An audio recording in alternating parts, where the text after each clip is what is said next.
Students, आज हम लोग पढ़ेंगे अपनी फर्स्ट बुक का chapter 5 which is primary activities, प्राथमिक क्रियाएं। Human activities which generate income are known as economic activities. Economic activities are broadly grouped into primary, secondary, tertiary and quaternary activities. तो मानव की वो कार्यकलाप जिनसे आय प्राप्त होती है हम उन्हें आर्थिक क्रियाएं कहते हैं।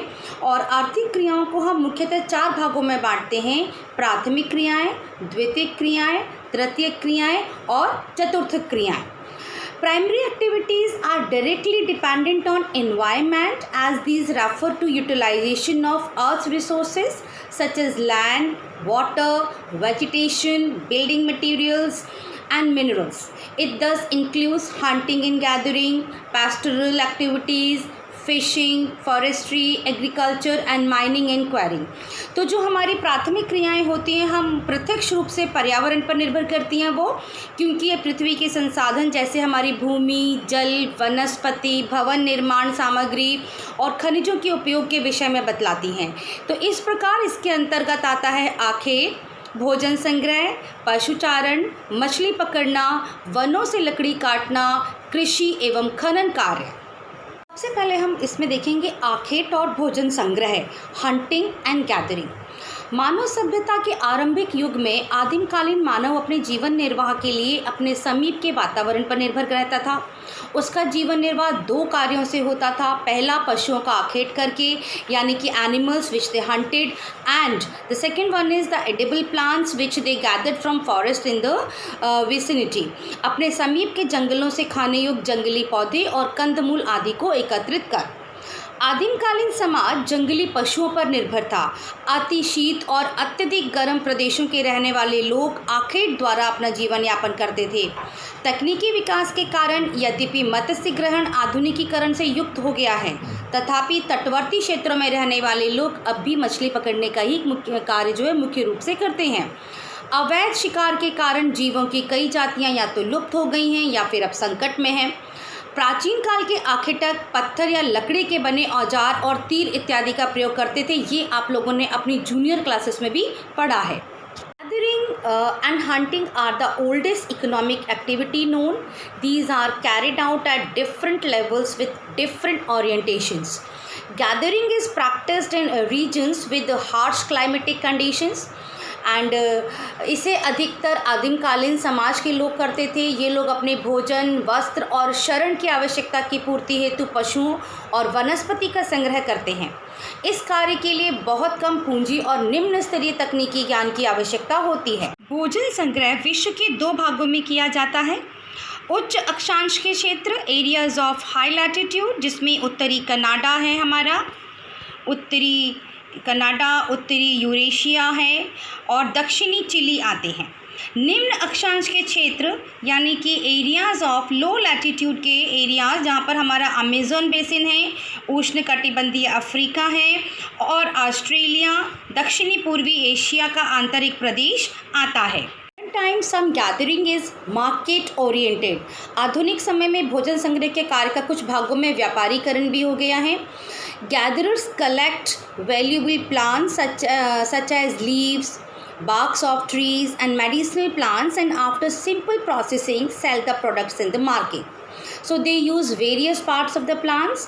ये पेड़ों के बहुत सारे जो विभिन्न भाग होते हैं उनका इस्तेमाल करते हैं, जैसे कि छाल का उपयोग कुनैन, चमड़ा तैयार करना और कार्क के लिए, पत्तियों का उपयोग पेय पदार्थ, दवाइयाँ और कांतिवर्धक वस्तुएं बनाने के लिए, रेशे को कपड़ा बनाने के लिए, और thatch and fabrics, nuts for food and oils, and tree trunk yield rubber, balata, gums and resin.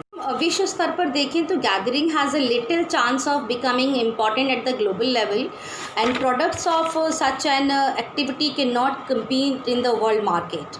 So moreover, synthetic products often of better quality and at lower prices and have replaced many items supplied by the gatherers in tropical forests. To the second activity which is pastoralism, यानी कि पशुचारण.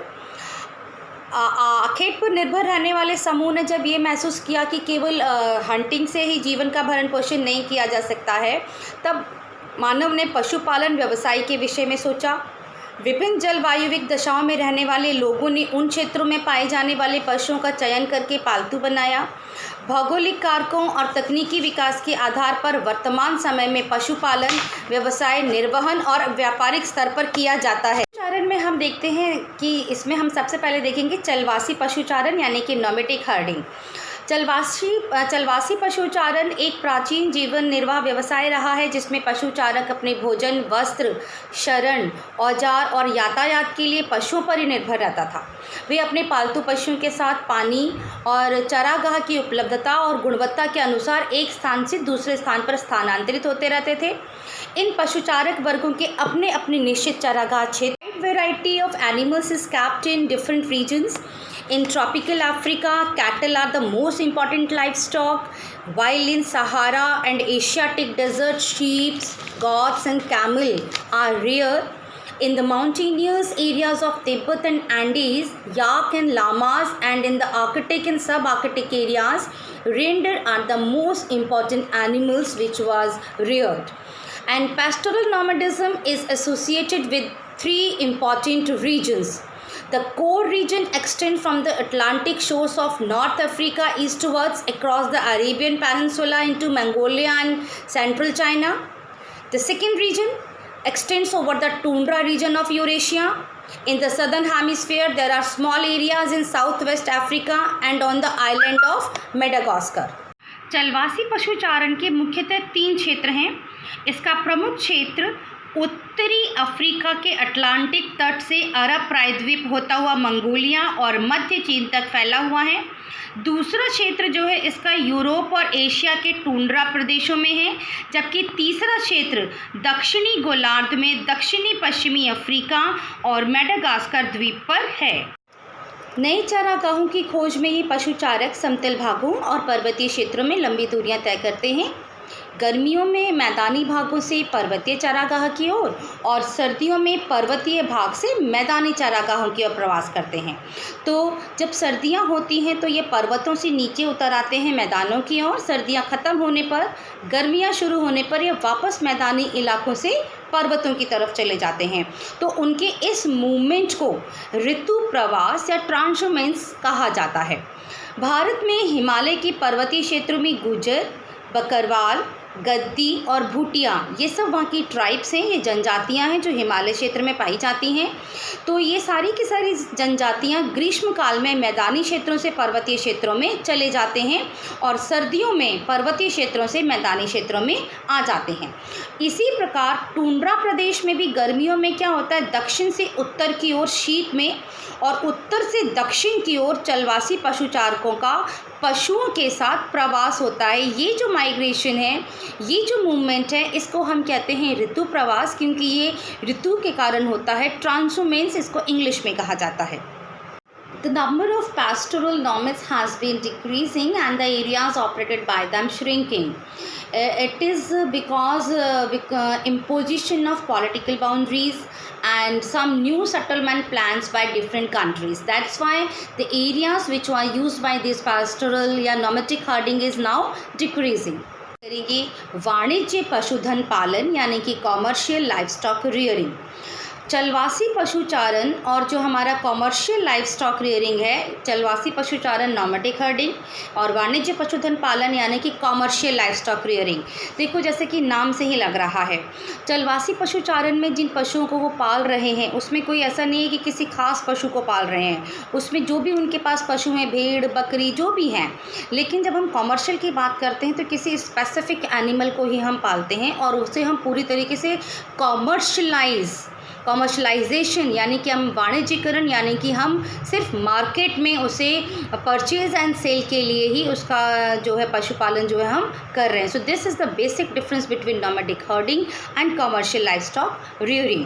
Nomadic herding, commercial livestock rearing is more organized and capital intensive. ये ज़्यादा से ज़्यादा व्यवस्थित होता है और पूंजी प्रधान होता है। एंड क्या कहते हैं उसे, commercial livestock ranching is essentially associated with western cultures and is practice on permanent ranches. These ranches cover large areas and are divided into a number of parcels which are fenced to regulate the grazing. चराई को नियंत्रित करने के लिए इन्हें बाड़ लगाकर एक दूसरे से अलग किया जाता है। जब चराई के कारण एक छोटे क्षेत्र की घास समाप्त हो जाती है तब पशुओं को दूसरे छोटे क्षेत्र में ले जाया जाता है। वाणिज्य पशुधन पालन में पशुओं की संख्या भी चरागाह की वहन क्षमता के अनुसार ही रखी जाती है। Livestock rearing is a specialized activity in which only one type of animal is reared. So important animals include sheep, cattle, goats and horses. Products such as meat, wool, hides and skin are processed and packed scientifically and exported to different world markets. So rearing of animals in ranching is organized on a very scientific basis. पशु farm में पशुधन पालन वैज्ञानिक आधार पर व्यवस्थित किया जाता है। इसमें मुख्य ध्यान पशुओं के प्रजनन, जननिक सुधार, बीमारियों पर नियंत्रण और उनके स्वास्थ्य पर दिया जाता है। Where this commercial rearing of animals is going on is New Zealand, Australia, Argentina, Uruguay and United States of America. These are the some important countries where commercial livestock rearing is practiced. Agriculture, विश्व में पाई जाने वाली विभिन्न भौतिक, सामाजिक और आर्थिक दशाएं कृषि कार्य को प्रभावित करती हैं और इसी प्रभाव के कारण विभिन्न कृषि प्रणालियां भी देखी जाती हैं। अभी हाल ही में हमने लैंड रिसोर्स एंड एग्रीकल्चर वाला चैप्टर भी देखा है। कृषि विभिन्न प्रकार के फसलों का बोया जाना और पशुपालन विभिन्न कृषि विधियों पर आधारित होता है। विभिन्न प्रकार की कृषि प्रणालियां होती हैं। तो सबसे पहले हम बात करते हैं निर्वाह कृषि की, यानी कि सबसिस्टेंस एग्रीकल्चर। इस प्रकार की कृषि में कृषि क्षेत्र में रहने वाले स्थानीय उत्पादों का संपूर्ण अथवा लगभग का उपयोग करते हैं और इसे दो भागों में बांटा जाता है। Subsistence agriculture is one in which the farming areas consume all or nearly so of the products locally grown. It can be grouped in two categories: primitive subsistence agriculture and intensive subsistence agriculture. इसे दो भागों में बांटते हैं हम। सबसे पहले हम बात करते हैं आदिकालीन निर्वाह कृषि की, यानी कि primitive subsistence agriculture की। Primitive subsistence agriculture or shifting cultivation is widely practiced by many tribes in the tropics, especially in Africa, South and Central America and Southeast Asia. कृषि करने के लिए वनस्पति को जला दिया जाता है और जली हुई राख की परत फर्टिलाइज़र यानी कि उर्वरक का कार्य करती है। सो इस प्रकार स्थानांतरणशील कृषि कर्तन और दहन कृषि भी कहलाती है। तो shifting agriculture is also known as slash and burn agriculture. So the cultivated patches are very small and cultivation is done with very primitive tools such as sticks and होज। इसमें बोए गए खेत भी बहुत छोटे छोटे होते हैं और खेती के जो तरीके हैं वो भी बहुत पुराने होते हैं और औजार भी बहुत पुराने होते हैं, जैसे लकड़ी, कुदाली और फावड़ा। कुछ समय पश्चात 3 से 5 वर्ष के बाद जब मिट्टी का उपजाऊपन ख़त्म हो जाता है तब ये किसान दूसरे क्षेत्र में चले जाते हैं। वहाँ पर वो वहाँ की वनस्पति को जलाते हैं और जली हुई राख को फिर वो फर्टिलाइज़र की तरह यूज़ करते हैं। तो इस तरीके से उस ज़मीन को छोड़ के वो दूसरी जगह चले जाते हैं। तो इस कृषि कार्य में इस तरह के this type of farming there is a problem. The problem समस्या ये है कि इस क्षेत्र में भूमि की उर्वरता कम होती जाती है, जिससे झूम का चक्र यानी कि आग लगाकर कृषि क्षेत्र तैयार करना, यानी कि one of the major problem of shifting cultivation is that the cycle of jhum becomes less and less due to loss of fertility in different parcels. So it is prevalent in tropical region in different names. उष्णकटिबंधीय क्षेत्रों में इसे अलग अलग नामों से जाना जाता है। जैसे हमारे यहाँ पर अगर हम बात करें भारत के जो नॉर्थ ईस्टर्न स्टेट्स हैं, जो उत्तर पूर्व के राज्य हैं, वहाँ पे इसे झूमिंग कृषि यानी कि झूमिंग कल्टीवेशन भी कहते हैं। मध्य अमेरिका में, सेंट्रल अमेरिका और मैक्सिको में इसे मिल्पा कहा जाता है। मलेशिया और इंडोनेशिया में इसे लादांग कहा जाता है। तो इसे अलग अलग जगह पर अलग अलग नामों से बुलाया जाता है। निर्वाह कृषि की अगर हम बात करें तो इसमें दूसरे प्रकार की कृषि होती है intensive subsistence agriculture. Intensive subsistence agriculture यानी कि गहन निर्वाह कृषि। इस प्रकार की कृषि मानसून एशिया के घने बसे देशों में की जाती है और इंटेंसिव सब्सिस्टेंस एग्रीकल्चर के भी दो प्रकार हैं। This is also of two types. पहला है इसका intensive subsistence agriculture dominated by weight paddy cultivation, यानी कि चावल प्रधान गहन निर्वाह कृषि, यानी कि ऐसी कृषि जहाँ पर चावल की फसल मुख्य रूप से बोई जाती है। और इसका दूसरा प्रकार है intensive subsistence agriculture dominated by crops other than paddy, यानी कि हम इसे कह सकते हैं चावल रहित गहन निर्वाह कृषि, यानी कि एक कृषि का वो प्रकार जहाँ पर चावल के अलावा दूसरी अन्य फसलों का उत्पादन किया जाता है। कृषि की बात करते हैं जिसे हम चावल प्रधान गहन निर्वाह कृषि कहेंगे या intensive subsistence agriculture dominated by weight paddy cultivation. तो इसमें चावल प्रमुख फसल होती है। अधिक जनसंख्या घनत्व के कारण खेतों का आकार छोटा होता है और कृषि कार्य में कृषक का संपूर्ण परिवार लगा रहता है। भूमि का गहन उपयोग होता है। यंत्रों की अपेक्षा मानव श्रम का महत्व अधिक होता है। Use of machinery is limited and most of the agricultural operations are done by manual labour or farm yard manure is used to maintain the fertility of the soil. So in this type of agriculture, the yield per unit area is high but per labor productivity is low.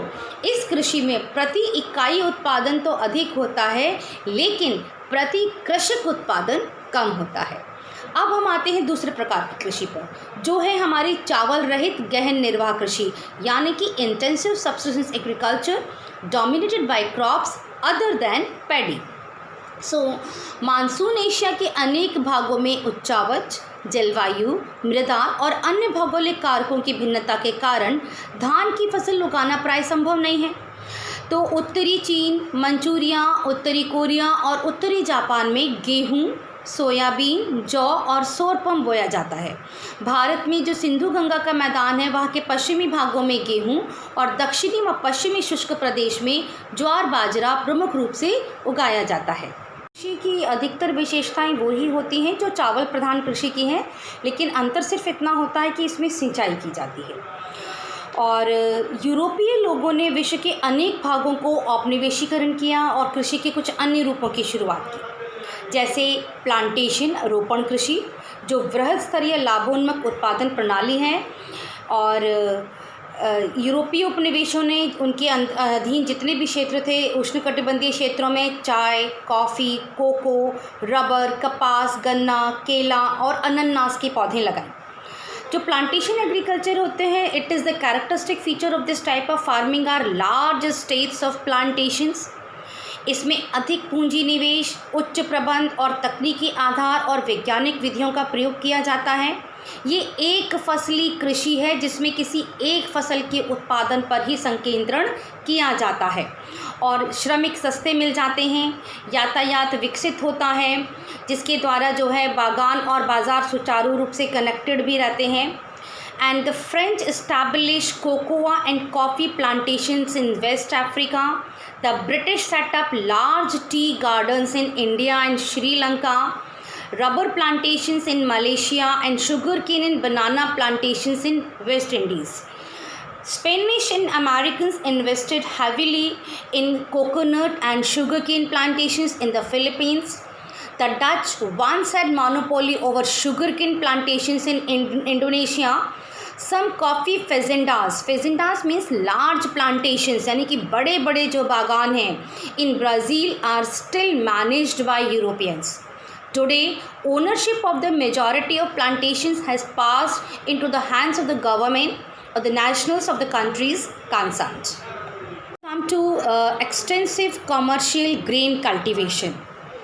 विस्तृत वाणिज्य अनाज कृषि, जैसा कि नाम से ही लग रहा है वाणिज्य यानी कि कॉमर्शियल, यानी कि अनाज कृषि या फिर ग्रेन कल्टीवेशन पूरी तरीके से कॉमर्शलाइज्ड है, बाज़ार के लिए ही खेती की जा रही है। ये कोई सब्सिस्टेंस एग्रीकल्चर नहीं है, it is a totally different from subsistence agriculture. ये निर्वाह कृषि से पूरी तरीके से अलग है क्योंकि निर्वाह कृषि अपने गुजारे के लिए जिसमें उत्पादन हो रहा है और इसमें बाज़ार में बेचने के लिए ही उत्पादन किया जाता है। So commercial grain cultivation is practiced in the interior parts of semi-arid lands of the mid latitudes Wheat is the principal crop. गेहूँ इसकी मुख्य फसल है. And though other crops like corn, barley, oats and rye are also grown, the size of the farm is very large. Therefore, entire operations of cultivation from ploughing to harvesting are mechanized. यानी कि पूरा का पूरा काम जो है वो मशीनों से होता है, क्योंकि बड़े बड़े खेतों में जो है काम हो रहा है. की कृषि का क्षेत्र जो यूरेशिया है, इसके स्टेपीज, उत्तरी अमेरिका के प्रेरीज, अर्जेंटीना के पम्पास, दक्षिण अफ्रीका के वेल्स और ऑस्ट्रेलिया के डाउन्स और न्यूजीलैंड के कैंटरबरी के जो मैदान हैं, जो प्लेन्स हैं, वहाँ पर किया जाता है. हम लोग बात करेंगे मिश्रित कृषि यानी कि मिक्स्ड फार्मिंग की. तो इस प्रकार की कृषि विश्व के अत्यधिक विकसित भागों में की जाती है. वो एरियाज़ जो बहुत ज़्यादा डेवलप्ड हैं, जैसे कि उत्तरी पश्चिमी यूरोप, उत्तरी अमेरिका का पूर्वी भाग, यूरेशिया के कुछ भाग और दक्षिणी महाद्वीपों के समशीतोष्ण अक्षांश वाले भागों में इसका विस्तार है. is characterized by high capital expenditure on farm machinery and building, extensive use of chemical fertilizers and green manures, and also by the skill and expertise of the farmers. Now, dairy farming. It is the most advanced and efficient type of rearing of milk animals. It is highly capital intensive. Animal sheds, storage facilities for fodder, feeding and milking machines, and to the cost of dairy farming. Special emphasis is laid on cattle breeding, healthcare and veterinary services. ये जो है क्या कहते हैं, ये गहन श्रम, इसमें गहन श्रम की आवश्यकता होती है, क्योंकि पशुओं को चराना, दूध निकालना आदि कार्यों के लिए पूरे साल भर इसमें लेबर की आवश्यकता होती है. और फसलों की तरह इसमें कोई अंतराल तो होता नहीं है, तो इसमें श्रम की आवश्यकता ना हो. डेयरी कृषि का कार्य नगरीय और औद्योगिक केंद्रों के पास ही किया जाता है, क्योंकि ये क्षेत्र ताज़ा दूध और अन्य डेयरी उत्पाद के अच्छे बाज़ार होते हैं. वर्तमान समय में विकसित यातायात के साधन, प्रशीतकों का उपयोग, पाश्चरीकरण की सुविधा के कारण विभिन्न डेयरी उत्पादों को हम लंबे समय तक बचा करके संभाल करके रख सकते हैं, प्रिजर्व करके रखा जा सकता है. और वाणिज्य डेयरी कृषि इसके तीन प्रमुख क्षेत्र हैं.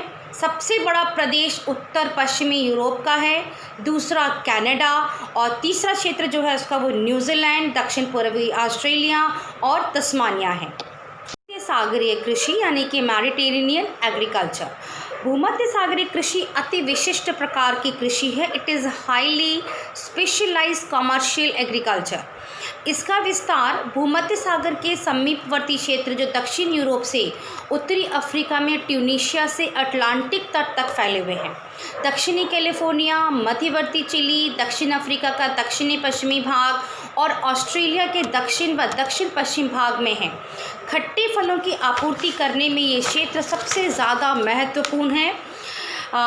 This region is an important supplier of citrus fruits like orange, lemon, and the varieties of this family. And viticulture यानी कि अंगूर की खेती और grape cultivation is a speciality of the Mediterranean region. Best quality wines in the world with distinctive flavors are produced from high quality grapes in various countries of this region. The inferior grapes are dried into resins and currants. This region also produces olives and figs. यानी कि जो सुखा करके अच्छी quality के अंगूरों को मुनक्का और किशमिश में भी इनको बदला जाता है सुखा करके. The advantage of Mediterranean agriculture is that more valuable crops such as fruits and vegetables are grown in winters when there is great demand in European and North American markets. Market gardening and horticulture. बाजार के लिए खेती और उद्यान कृषि. Market gardening and horticulture specialize in the cultivation of high value crops such as vegetables, fruits and flowers solely for the urban markets. Farms are small and are located where there are good transportation links are available with the urban center where high income group of consumers is located. It is both labor and capital intensive agriculture and lays emphasis on the use of irrigations, high yielding variety seeds, fertilizers, insecticides, greenhouses, and artificial heating in colder regions. सारी खेती और उद्यान कृषि उत्तरी पश्चिमी Europe, संयुक्त राज्य America के उत्तरी पूर्वी भाग और भूमध्य सागरीय प्रदेशों में अधिक विकसित हैं। यहाँ औद्योगिक क्षेत्रों में जनसंख्या घनत्व अधिक है। नीदरलैंड पुष्प उत्पादन यानी कि फ्लावर प्रोडक्शन में विशिष्टीकरण रखता है। यहाँ से बागबानी फसल विशेषतः ट्यूलिप पूरे यूरोप के प्रमुख शहरों में भेजा जाता है।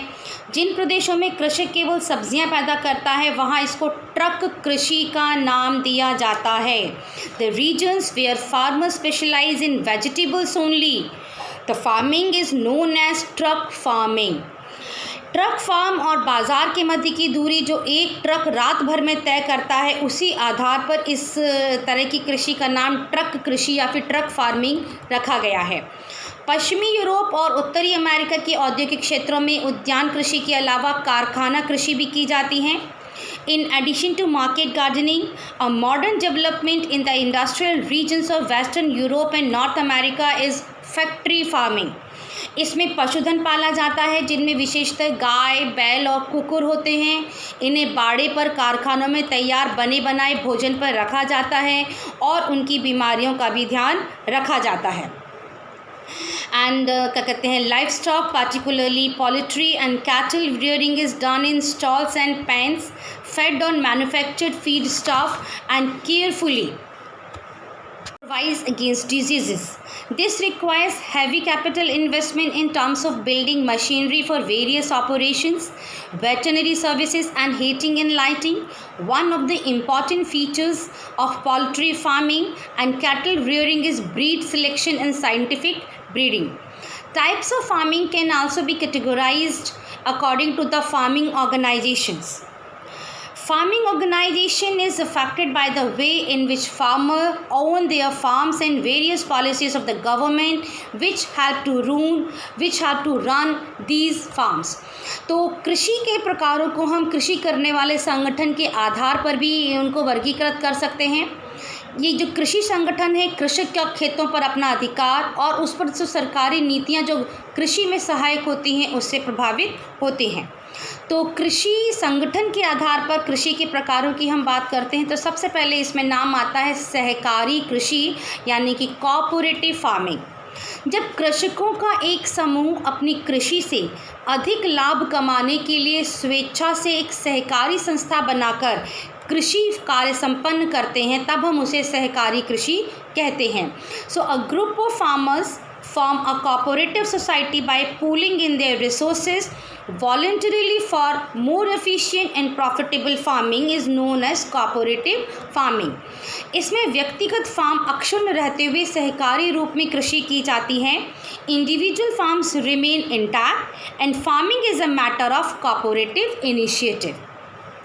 सहकारी संस्था कृषकों को सभी रूप में सहायता करती है। ये सहायता कृषि कार्य में आने वाली सभी चीज़ों की खरीद करने, कृषि उत्पाद को उचित मूल्य पर बेचने और सस्ती दरों पर प्रसंस्कृत साधनों को जुटाने के लिए होती है। Cooperative movement originated over a century ago and has been successful in many Western European countries like Denmark, Netherlands, Belgium, Sweden and Italy. But that the important thing is in Denmark the movement has been so successful that particularly every farmer is a member of a cooperative.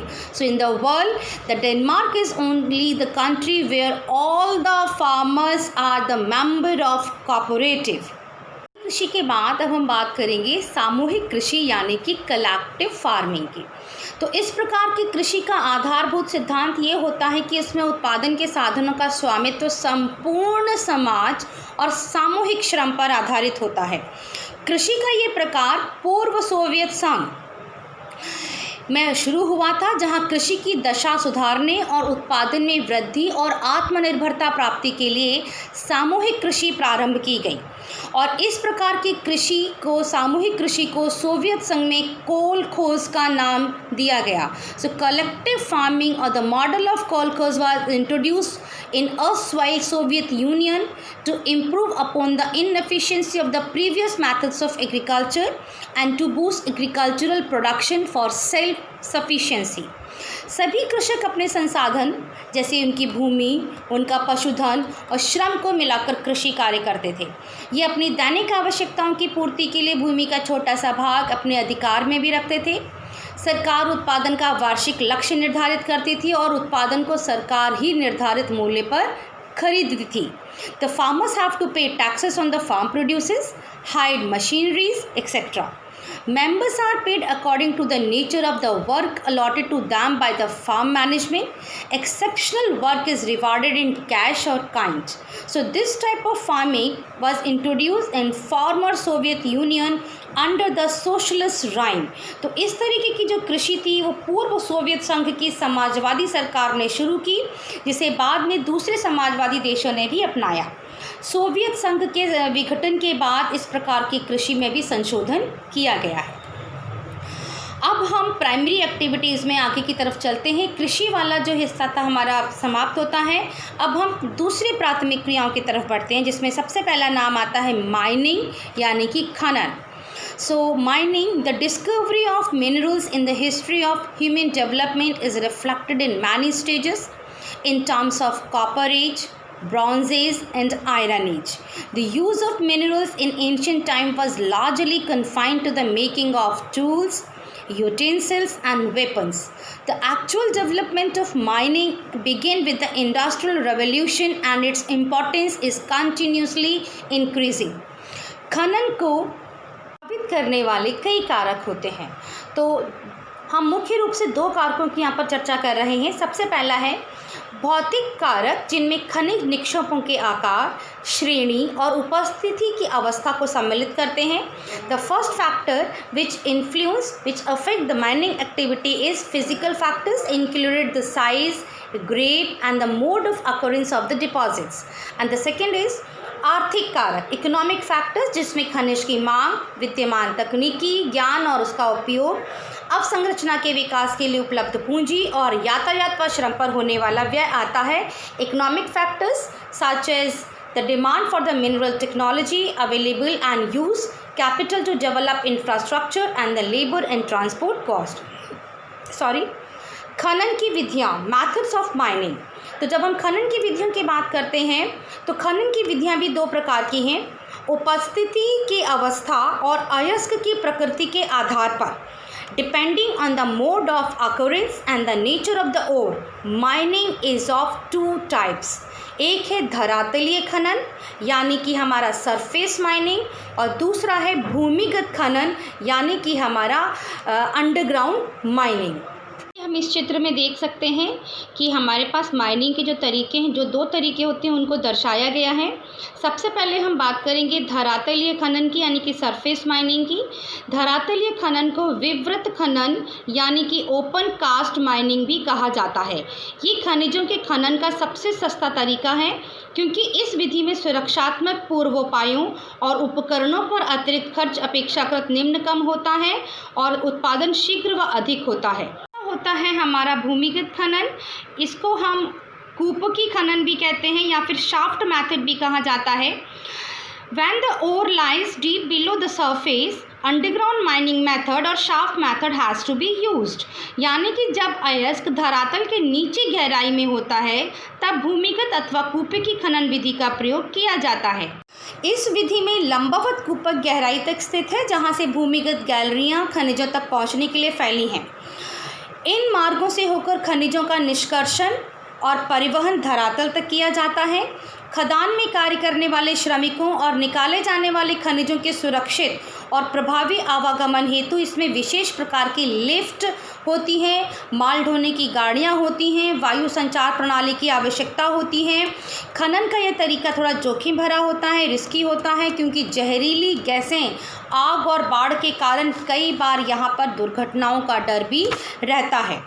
So the developed economies are retreating from mining, processing and refining stages of production due to high labor cost, while the developing countries with large labor force and striving for higher standard of living are becoming more important. So several countries of Africa and few of South America and Asia have over 50% of the earnings from minerals alone. And that's all your chapter. Thank you so much.